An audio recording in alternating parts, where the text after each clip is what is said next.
This session is serving two purposes, one of which is to give you a chance to hear from two individuals whose books circulate incredibly widely and intersect in important ways with what geographers are worried about. And secondly, to mark the launch of the association's AAG Review of Books, the new online book review journal, which we're using to bring more attention to books than we've been able to give them in the disciplinary journals in the paper form. There's a flyer about this which you can pick up from the front table if you're interested. But without further ado, I'm going to hand this over to Kent Mathewson, the editor of the AAG Review of Books, to get the session started.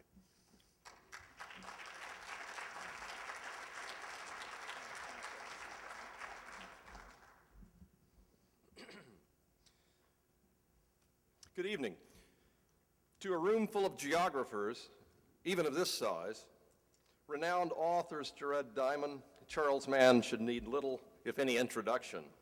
However, I'd like to take a few minutes to recount some of their earlier work and interests, and how they have come to be among geography's most accomplished expositors while serving as key interlocutors to a huge general readership. Neither came to geography with specialist credentials, but each has distinguished themselves through their creative retelling and interpretations of some of cultural and historical geography's most enduring and engaging questions, as well as their apparent answers. Jared Diamond, currently UCLA professor of geography, has a diverse, if ever widening, career history. A graduate of Boston's Roxbury Latin School with an undergraduate major in biochemistry at Harvard, Diamond completed his doctoral studies at Cambridge in physiology. His dissertation was on salt absorption in the gallbladder. Afterward, he moved on to biophysics and evolutionary physiology. From there to field ecology with an emphasis on ornithology. New Guinea became his ecology field laboratory, while maintaining his biophysical and physiological research in his laboratory in UCLA's medical school. Contact with local New Guineans led to further fanning out of his interest to linguistics and anthropology. Eventually, he discovered geography and sees it logically as the integrative discipline. Currently, he locates his popular work and writings within the domains of environmental history and comparative geography. His numerous awards and memberships include a MacArthur Fellow, a Pulitzer Prize, National Science Medal, Fellow of the National Academy of Sciences, and American Academy of Arts and Sciences. His books include The Third Chimpanzee, The Evolution and Future of the Human Animal, Why Sex is Fun, The Evolution of Human Sexuality, Guns, Germs, and Steel, The Fates of Human Societies, Collapse, How Societies Choose to Fail or Succeed, and most recently, The World Until Yesterday, What Can We Learn from Traditional Societies? Charles Mann, science writer and journalist, was named the AAG Honorary Geographer for 2008. For writings which have distilled and reconciled the disparate ideas and findings of generations of scholars, especially geographers, concerning the Columbian encounter, and which display a deep and abiding appreciation of the relationship between places, culture, and the environment. Mann is a graduate of Amherst College and a contributing editor to Science, Atlantic Monthly, and Wired. He is a contributor to many other publications, including the Smithsonian, Fortune, the New York Times, and the Washington Post. He is also the author of a number of books on scientific topics, including medicine, 20th century physics, endangered species, and the internet. His most recent and widely acclaimed books are those on the Columbian encounter, 1491, New Revelations of the Americas Before Columbus, and its sequel, 1493, Uncovering the New World Columbus Created. Both authors have kindly agreed to speak on their most recent books and to comment on the challenges as well as the rewards of practicing their craft on canvases of global scope and scale. They will also entertain questions from the audience And afterward, we also have a book signing that you will able to further engage the authors. And then finally, after this is over, the international reception, I believe next door in San Jose room, will be underway. Thank you.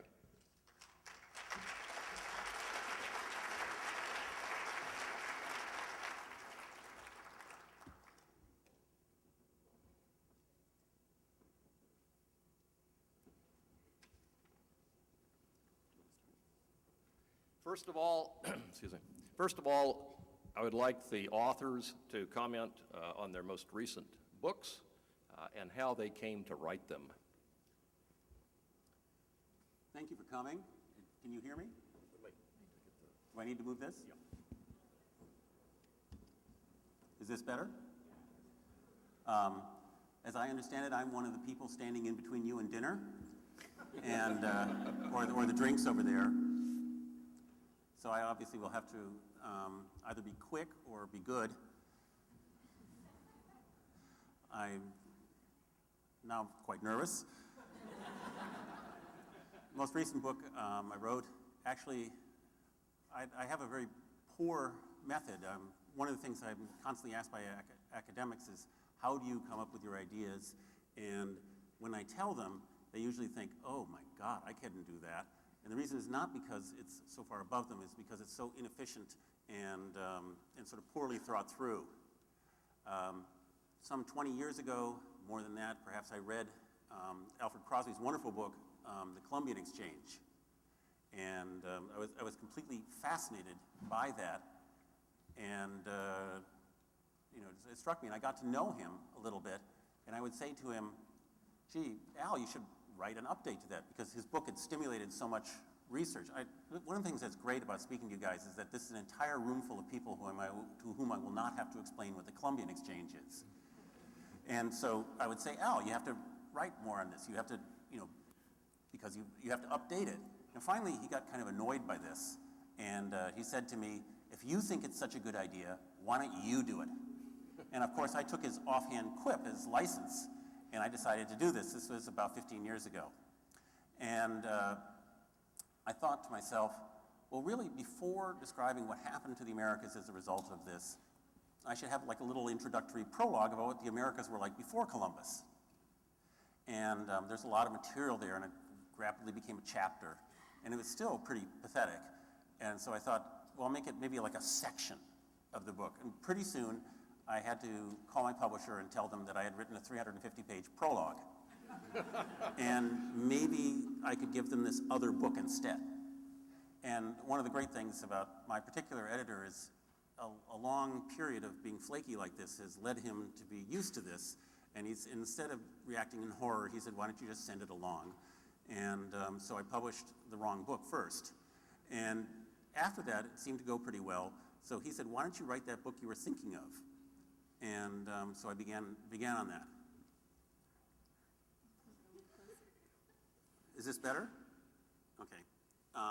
And so really the story is that I was spurred by Al's quip into thinking, what have people found out about the Columbian Exchange since he wrote that book in 1972? And the big thing that I found out, at least for me, was that a whole bunch of people, historians, geographers, ecologists, and so forth, had extended the reach of his ideas across into the Pacific. And I came up with the idea, what if you treated it as the truly global phenomenon that it was? And then it was merely a matter of researching and writing.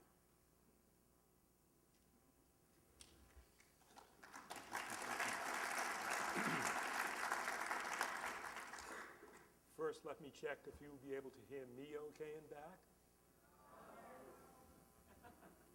Can you hear okay or not at all? I wonder if that's on. We Let's need see. some technical help.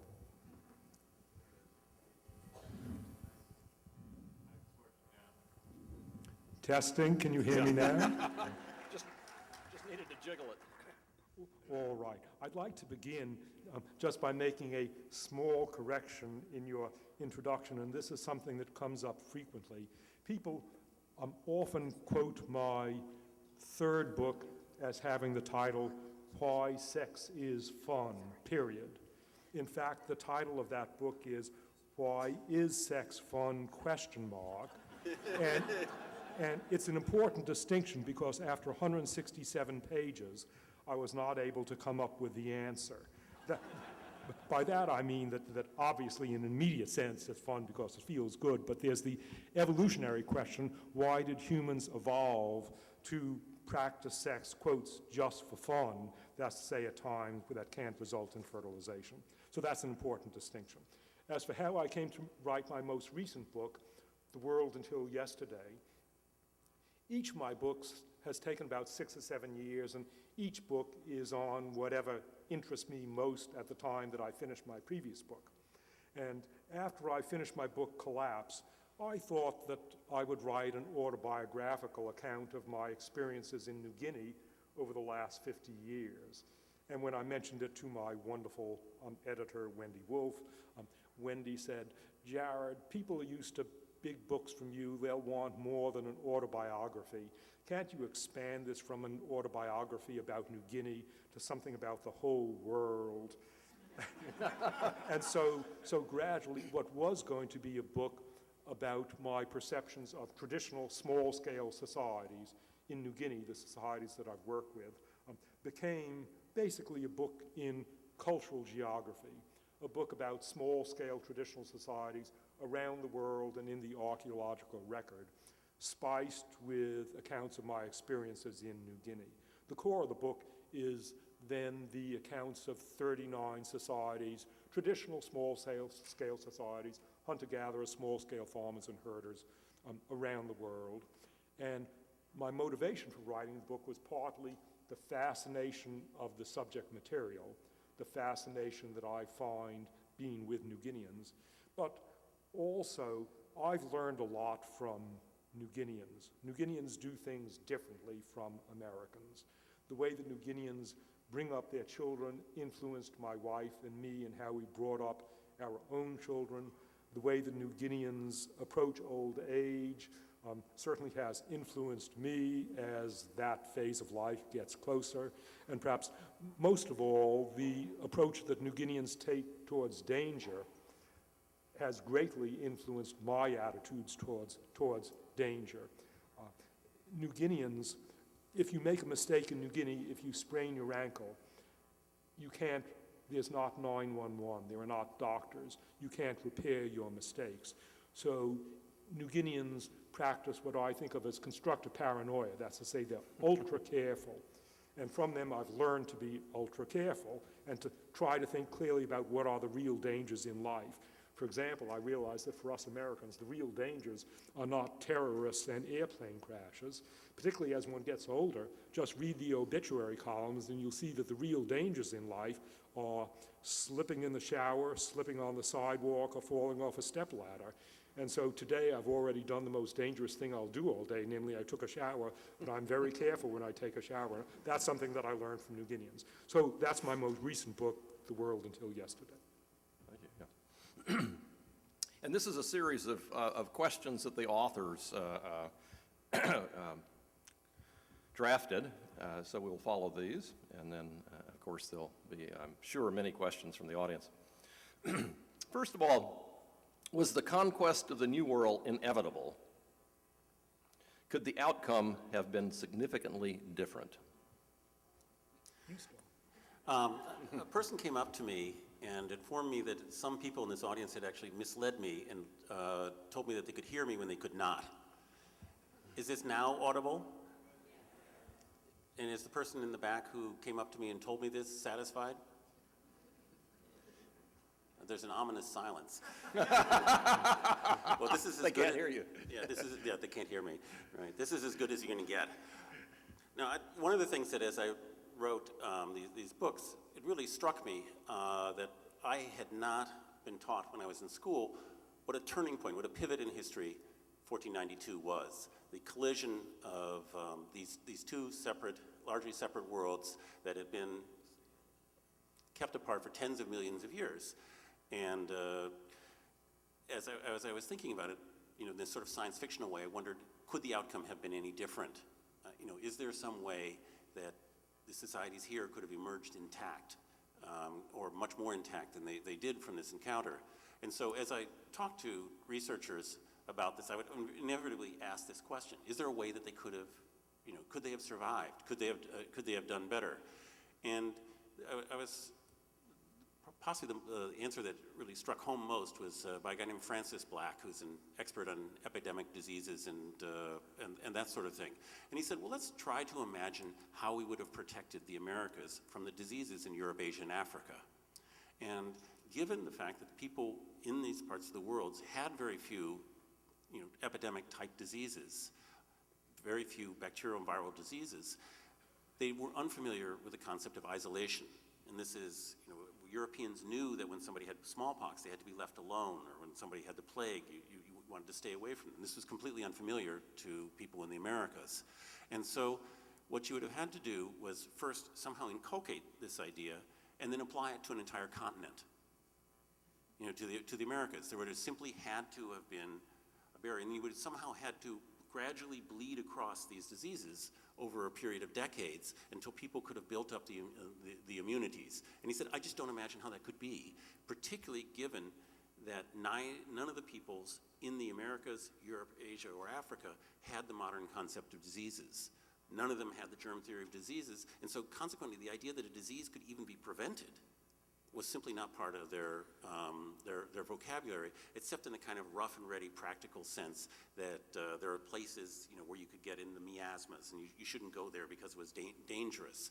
But the kind of prevention you would have needed for this was just simply not possible. And so as a result, once the contact was made, he argued, these diseases, smallpox, diphtheria, influenza, measles, the whole panoply of diseases that existed in Europe and Asia and Africa were going to come over. And untreated smallpox, for example, the few studies we have of it indicates that it kills something like 40% of the adults who contact it. Yellow fever, it has something like a 50 or 60% mortality rate, and you can go on and on. And so the result is that he argued, no matter how you replay it, these diseases would have come, and they would have been dispositive. If, as Crosby put it, take the Black Death in Europe, which killed a third of the people there. If Genghis Khan had happened to come right in the middle of the Black Death epidemic, we would no longer be speaking Indo-European languages, right? And that's more or less what happened in the Americas. Genghis Khan came in the middle of the Black Death, and that was what's going to happen, and so it's hard to imagine how the outcome could have been different. My conclusion is also that there's no way that 1492 could have turned out otherwise. People sometimes ask if things had been slightly different with Cortez or with Atahualpa, was there any way that Native Americans could have had the time to acquire guns and various other things and ended up resisting successfully? I'd argue that no, there was no way it could have turned out otherwise. One way to think of this is imagine yourself as an extraterrestrial visitor from the Andromeda Nebula who descended to Earth in 3000 BC and looked at the state of the world in 3000 BC and tried to predict what was going to happen between the Old World and New World. And in 3000 BC, there were already the first empires in the Old World. There were already the first writing systems in the Old World. There was highly productive agriculture, including a large suite of domestic mammals, some of which were used for warfare. Whereas in the New World, the first writing was about 2,500 years off in the future as of 3000 BC. The first empires were a couple of thousand years off in the future. Metal tools had been developed in the Old World 5000 BC. The first widespread metal tools didn't come into the New World. They were just coming in around 1500. And so with this big discrepancy already as of 3000 BC, it would be a safe prediction that the Old World was going to conquer the New World. Then when you look at the actual state of things in 1492, as Charles mentioned, the exchange of diseases was one way. Native Americans did not have terrible epidemic diseases to give back to the invading Europeans. And the reason is those big domestic animals. Microbiological studies of the last couple of decades have shown that the major epidemic infectious diseases of the temperate zones have been mostly derived from our big domestic animals, from cows, sheep, goat, camels. But in the New World, there was only one largest domestic animal, the llama, which is not cuddled and from which we haven't acquired diseases. So there weren't epidemic diseases in the New World to give back to the Old World invaders who had this plenitude of diseases. And on top of that, there's not only the disease issue, there's the writing issue. Thanks to writing, although Pissarro himself was illiterate, his followers were not illiterate. And Pissarro, through writing, had inherited thousands of years of the history of dirty tricks that Old World kings had played on other Old World kings. And in particular, writing, the first letters that came back from Cortez to Europe gave Pissarro the idea of springing the trap on and capturing Atahualpa. Whereas to the Incas, without writing, they did not have the grasp of world history and did not recognize the danger of the invaders. In addition, complex political systems had a much longer history in the Old World than in the New World. So for those reasons, for all those reasons, I would say there was no way it could have turned out. So let me ask you this. So, because you think about this, and there's a writer named Ronald Wright who wrote A Short History of Progress recently, a terrific book, and he wrote a kind of a science fiction story, a fantasy story that really struck me, and it was about the Inca coming across the Pacific, right, and landing in France, and in their balsa boats. And as he points out, the ships that we know from the Inca were roughly the size of the Spanish caravels. And they land in France, and everybody's absolutely astonished at these strange people coming. And of course, they bring them right to see the Sun King, or whichever Louis was in charge of France at the time. And they are brought to Versailles, and they immediately grab the king. And the country is paralyzed for 3 months, in the same way that one ventures to say if somebody had gone into Stalin's court and grabbed Stalin, Russia would have been paralyzed. And so he argues that this entire thing would have been entirely as successful, except they would all have died from disease. And that they had lurking in the background of all of these things is this enormous epidemiological imbalance. So that even though that the Europeans, all their advantages were to some extent nullified. They're at the end of very, very long supply chains. They're very poorly equipped. These ecosystems are completely alien to them. Nonetheless, they have this huge thumb on the scale. So that was his take on it. It was just kind of... It's an entertaining take that I see as belonging to the, on the one hand, one can say it belongs to the world of fiction. Sure, it is part of the world of fiction. On the other hand, there is a legitimate field of counterfactual history, what-if history. And with this what-if history, the probability of the Incas coming to Europe... But the point is that what his point was, I'm sorry if I'm not clear, was that, that the methods that were developed by the Spaniards worked on all absolute monarchs, because the people in that system had the idea that their king was a spiritually important figure, and so that you didn't mess with them. Mm-hmm. And that the same way it would have, what Pizarro did and what Cortez did, and in fact what the Spaniards learned to do was to violate that local condition and grab the king, and that what he was arguing was that this would have actually worked in Europe. If you had gone to the King of England and kidnapped him, it would have been an unthinkable in English terms in 1500. Mm-hmm. And the same thing would be true for, Francois Premier, whoever the king was in France. If those Incas had shown up in Europe, sure. First of all, they would have died of smallpox within the first week. Right. We know what happened when Hawaiians came to Europe. The second thing is that the idea of capturing the king would never have occurred to them, whereas Europeans had a long history of doing dirty things to other Europeans. And on top of that, the ships themselves, Europeans, the first evidence for overwater transport in Europe beyond sight is the appearance of obsidian from the Greek island of Milos on the Greek mainland, but there's now suggestions that humans may have reached Mediterranean islands even earlier, and Europeans had been moving down the west coast of Africa. So there was a long history, thousands of years history, of oceanic seafaring by Europeans, whereas there was not this long history of oceanic seafaring in the New World. So I'd say, number one, the Incas would not have a dominant presence. No, I was just talking about that political thing, which is that it does seem to me, you know, the history you're talking about, of course, is accurate. I'm just, I guess I'm a little surprised. The Incas were pretty nasty, and you know, I always think of it as a kind of an equal competition in political brutality between the Inca and almost anybody else.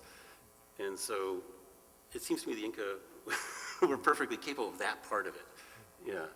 Considering how nasty the Incas were, just Yes. as an example of Inca nastiness, when Pizarro arrived, there was this civil war between Atahualpa and Huáscar, and Atahualpa had just defeated Huáscar and killed Huáscar, and what Atahualpa did with Huáscar was to take Huáscar's body and to skin Huáscar's body and to set it up, I think, as a drum that he can pound away on. So yes, you're correct that the Incas could be quite nasty, and yet it's incredible that Atahualpa should have walked with 7,000 of his followers unarmed into the camp of these 130 Spaniards, gone straight into the trap and not suspected what was going to happen to him.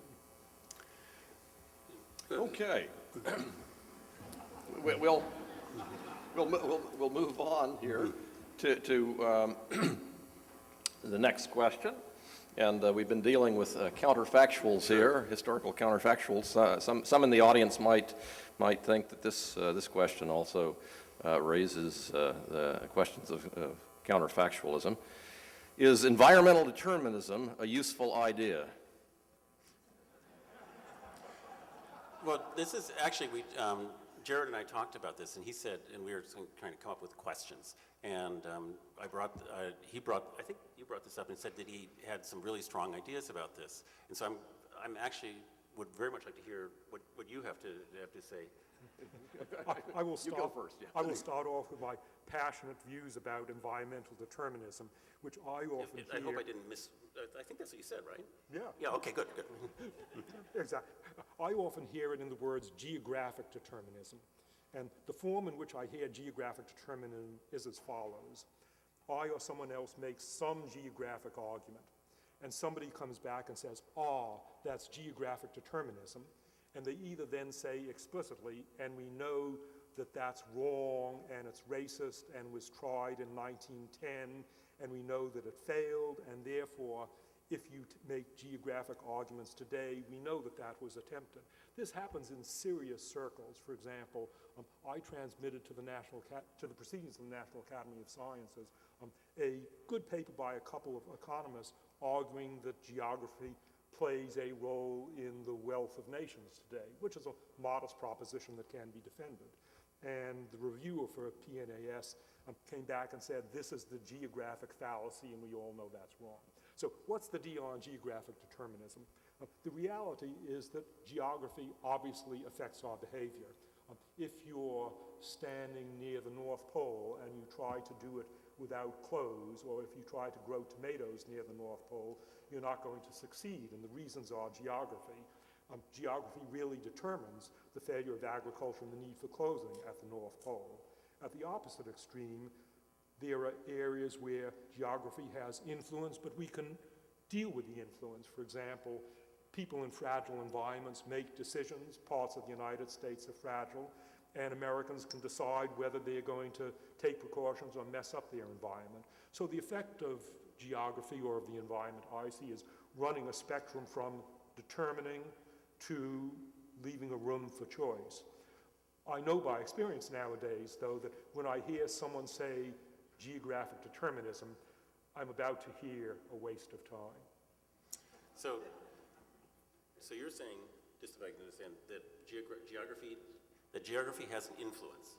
that people have to deal with geography, and that's often called geographic determinism.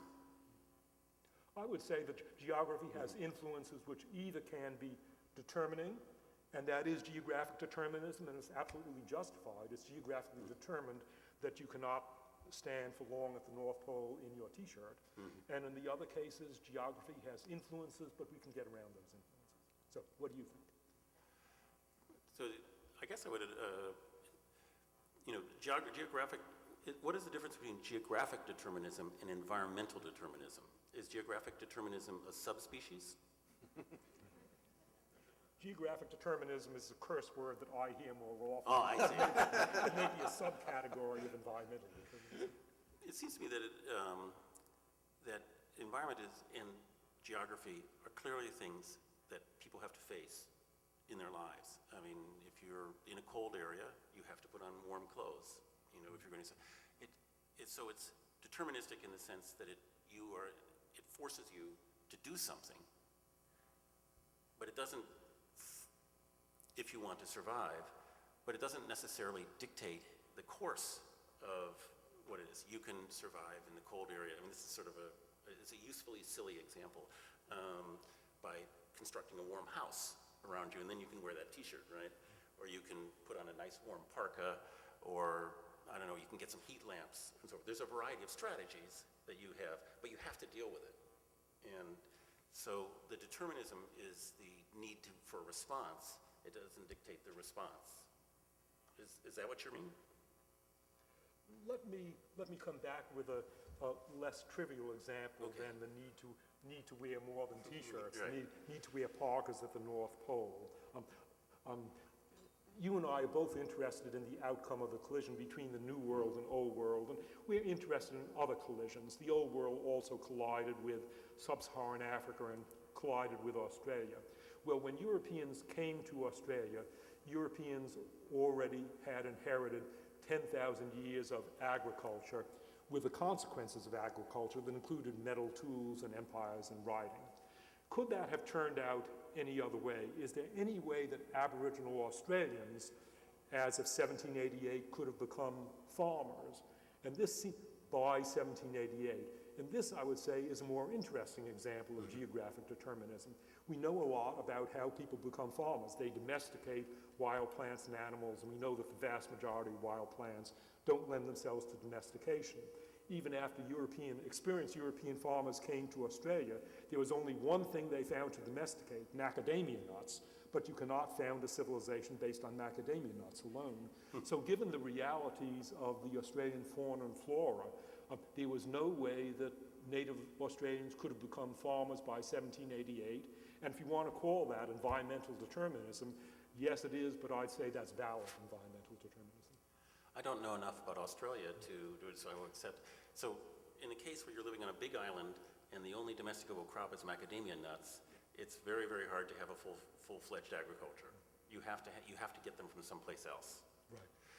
Now, what's interesting to me when I think about this, again, forgive my ignorance of Australia, is did the Australians have the option, they were there for a long time, of going on boats somewhere else and fetching New Guinea or Malaysia or wherever places there were crops?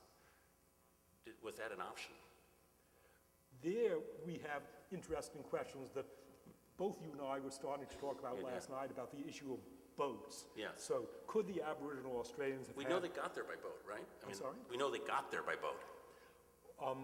We know they got there by some watercraft. Okay. The guess is that it may have been a raft that got them there from Timor, because after they got there, 46,000 BC, there's little evidence until something like 3,000 BC for anybody following them. But the reality, again, we know a good deal about the distribution of Aboriginal watercraft around the world, and Aboriginal watercraft were outstanding in Polynesia. They were minimal in Australia. They were well developed in Europe, although behind Polynesia. And watercraft were surprisingly sparse in the New World. Not non-existent, but sparse compared to Polynesia. This, I would say, is an outcome of geography, and here we come to environmental determinism again. If you look at a map of the world, you'll see that some continents are surrounded by islands which are within view. When you're in Indonesia, if you're on Java, you see Bali, and on Bali you see Lombok, and Lombok you see Sumbawa, So each island is an impetus to go to sea. And it's no surprise then that watercraft developed in the Pacific, where there were this string of intervisible islands, and they developed also in the Mediterranean where there are islands, but they didn't develop nearly as much in the New World, where in most parts of the New World you look out and you don't see an island. So the Caribbean would be a place where you would see them most. And so the idea is basically from Australia, you can't see any place you would go in the water, so you're unlikely to do that. Australia is really striking. It's not just Australia, but on one of my visits to Australia, I visited Tasmania. The native Tasmanians were separated by rising sea level from the Australian mainland about 10,000 BC. And they had watercraft that were reed rafts that got waterlogged after about 2 miles. When you stand on Tasmania, you can see Flinders Island, which is something like 10 miles away. And there were people originally on Flinders Island when sea level rose, and after a while they died out. And the Tasmanians could see Flinders Island, and they never crossed to Flinders Island. Well, this segues nicely into the next really topic, not so much a question. And I'm sure this one can probably entertain us all evening, but let's venture out into the Pacific again. And this is a composite topic, really about diffusion between the continents. Was there contact between the old and new world before 1492? When people ask me this, I tend to say there's two questions in that are sort of subsumed into one. Was there contact, and did it make any difference? And I think it's quite likely there was contact. A big example I think of is that we know that in the 19th century, at least 6 Japanese fishing vessels got blown across the Pacific and ended up in British Columbia and Alaska, and one even was in Washington State. We have records of these. And they're hapless Japanese fishers who made it across, so it's clearly possible. And it seems implausible to me that the only people from Asia to be blown across in boats came across between 1850 and 1900, right? And so we also know that there was the Vikings, that they came, and there's been, lots and lots of archaeological proof that the Vikings made it across before Columbus. But none of these made any difference that we know of, that we can establish into the Americas at least. I mean, it's not like when the Pilgrims came that the people were wearing those hats, right? They weren't eating lutefisk. There's, Vikings came, there's these coins, there's these oddities that we find. And as far as we can tell, it made absolutely no difference. And so I think it's quite likely that people came, but the real question is there any evidence that it mattered? That's an interesting way of posing the question. Was there contact, and secondly, did it make any difference? And your example of the Japanese fishing vessels, with all the people in boats all over the place and with storms and accidents happening, it seems likely that some people ended up in the wrong place and they got carried long distances. But the question, did it make any difference? The clearest example of it making a difference is something that interests both of us, namely the TransPacific Contact between Polynesia and South America. One undoubted fact is that when Europeans came to Polynesia, the sweet potato from South America was already in eastern Polynesia with a name similar to a South American name, suggesting that either Native Americans got to Polynesia carrying the sweet potato, or the Polynesians got to the New World and did a return voyage carrying the sweet potato. There's been interesting work in recent years. It now looks increasingly likely that there were two-way voyages during the expansion of Polynesians into eastern Polynesia.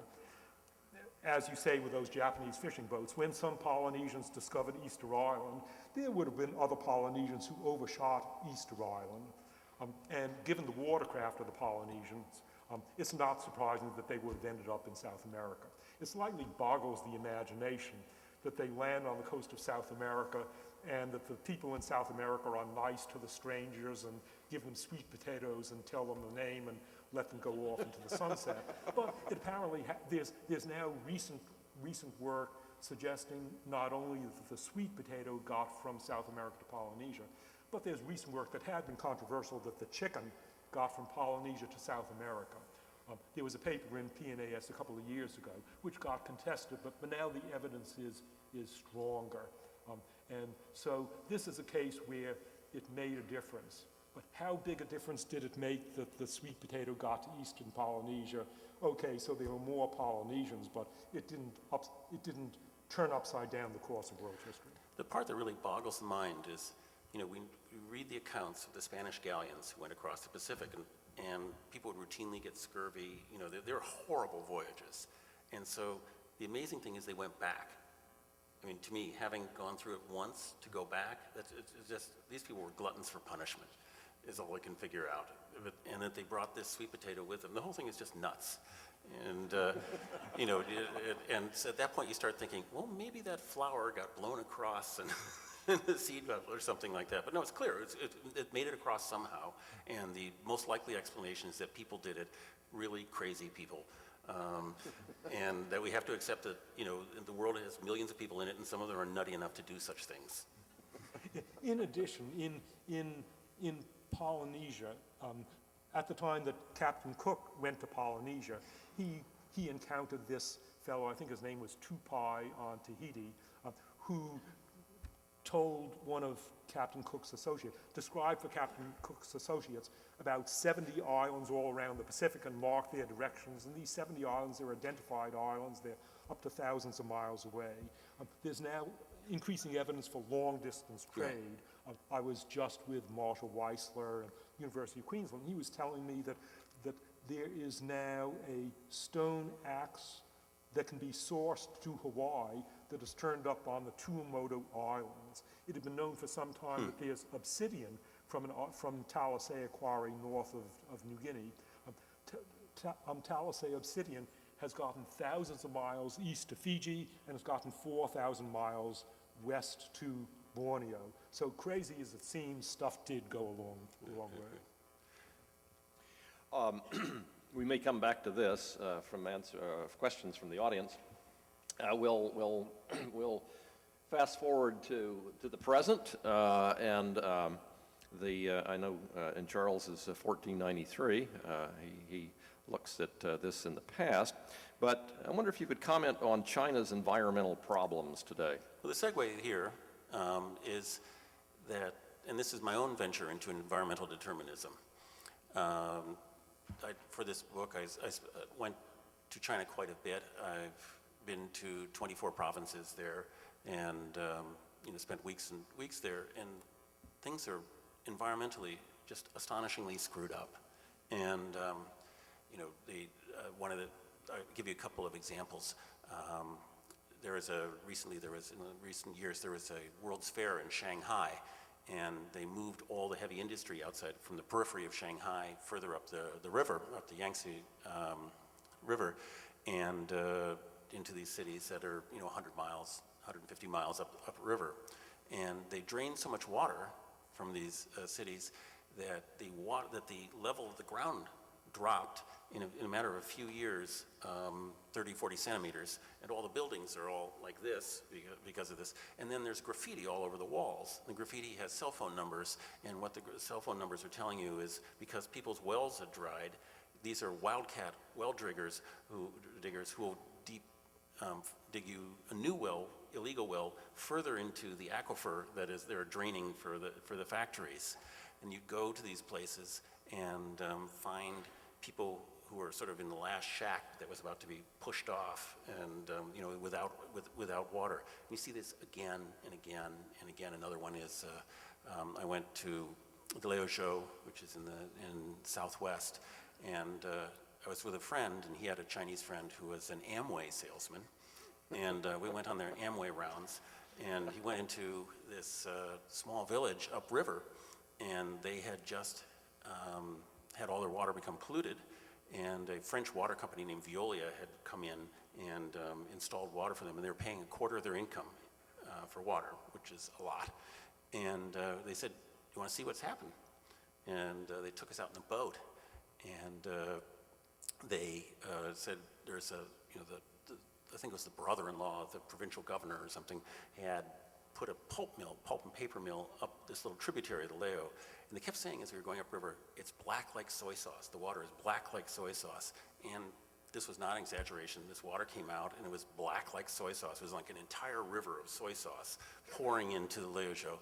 And then the most astonishing thing was that right in the middle of the mouth of the river, in this black like soy sauce water, was a fishing vessel with nets hauling fish in. And I said to my friend Josh, who was there, we got to ask these guys what they're doing.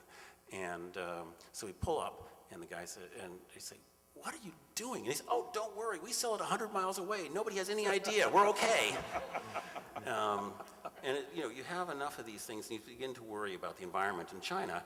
And when I would go to these places that are heated by coal, and I would have to change my clothes after just a walk of 100 yards outside, and I would take a shower, and it would be like something out of How Green Was My Valley, with this coal stuff pouring off of me. And you realize this is going to be a big deal. They're going to have to deal with it, and it's going to be very, very expensive, and it's going to really have a major impact in the future of China. And that way, I guess this is my venture into environmental determinism. My interest in the panoply of environmental problems that you've seen in China is to a limited extent firsthand, but to a major extent, I've been collaborating with a wonderful Chinese-American scientist called Jianguo Liu at Michigan State University, and we've written a couple of articles together, and I've learned a lot from Jack about China's environmental problems. Many of them are famous, but let me tell you one homely example, the problem of earthworms. Well, earthworms, of course, maintain the texture of the soil, and they break down organic matter, and they not only maintain the texture, but they're important for the fertility of the soil. And therefore, if you lose all your earthworms, you're in trouble. Well, in China, China has lost most of its earthworms through two things: through massive pesticide use and through massive use of fertilizer in recent decades. And the estimate is that China overall has lost 1/3 of its agricultural productivity through losses of earthworms, never mind losses of agricultural productivity for other reasons. Okay.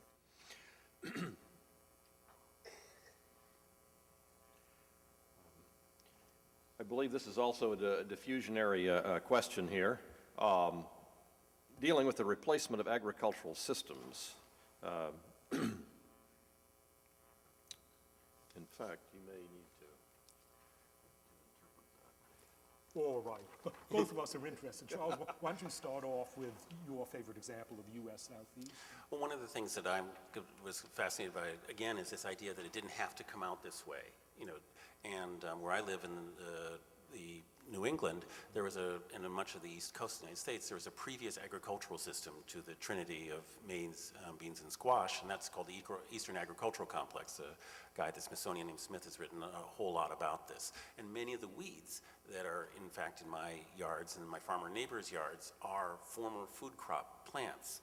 And there was an entire agricultural ecosystem with knotweed and sumpweed, and many of them are called weeds.